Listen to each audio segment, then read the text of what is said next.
سمندری طوفان کے پیش نظر کراچی بھر میں بل بورڈز اتارنے کے احکامات جاری کر دیے گئے ہیں۔ کمشنر کراچی کے حکم کے باوجود ضلع وسطی اور شارع فیصل سمیت اہم شاہراہوں پر جا بجا لگے بل بورڈز تاحال نہیں ہٹائے گئے ہیں۔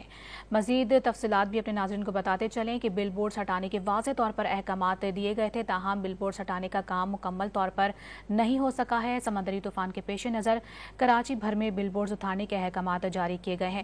مزید بتائیں گے عاصم خان اپنی اس رپورٹ میں۔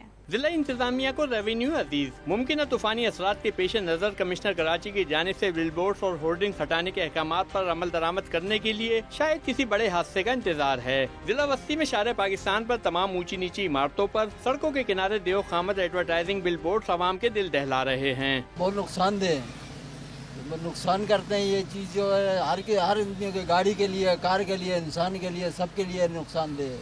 بل بورڈ جو ہے نا پورے شہر میں لگے ہوئے ہیں، تو پورے شہر سے ہٹانا چاہیے تاکہ لوگ جو ہے حادثات سے بچیں۔ کراچی کی مصروف ترین اور اہم شارع فیصل کا حال بھی کچھ مختلف نہیں۔ ہر ایک دو عمارتیں چھوڑ کر بڑے بڑے ہورڈنگز تیز ہوا کے خطرے میں گھنٹی بجا رہے ہیں، لیکن انتظامیہ آنکھیں بند کیے طوفان ٹل جانے کی آس میں ہے۔ پہلے سے چل رہا مگر یہ عمل ہوتا نہیں ہے، اس پہ بیٹ چلتی ہے، چمسی والا کے اور ڈی ایم سی والے پیسے لے کے جاتے ہیں۔ کے پیش نظر ان کو بل بورڈ ہٹانے چاہیے، کیونکہ بائک والوں کے لیے سب سے زیادہ خطرہ ہے، اس میں کوئی سیفٹی نہیں ہوتی۔ اکثر جب بھی ایسے معاملات ہوتے ہیں، ایک دفعہ پہلے بھی کافی بل بورڈ گرے۔ اشتہاری بل بورڈ ڈی ایم سیز کا منافع بخش دھندا ہے، جسے عدالتی حکم پر کچھ دن تک ہٹانے کے بعد دوبارہ چمکا لیا گیا ہے، اس لیے شہری خود ہی تیز ہواؤں میں شاہراہوں پر سفر سے گریز کریں۔ کیمرہ مین عامر شاہ کے ساتھ عاصم خان، ڈان نیوز کراچی۔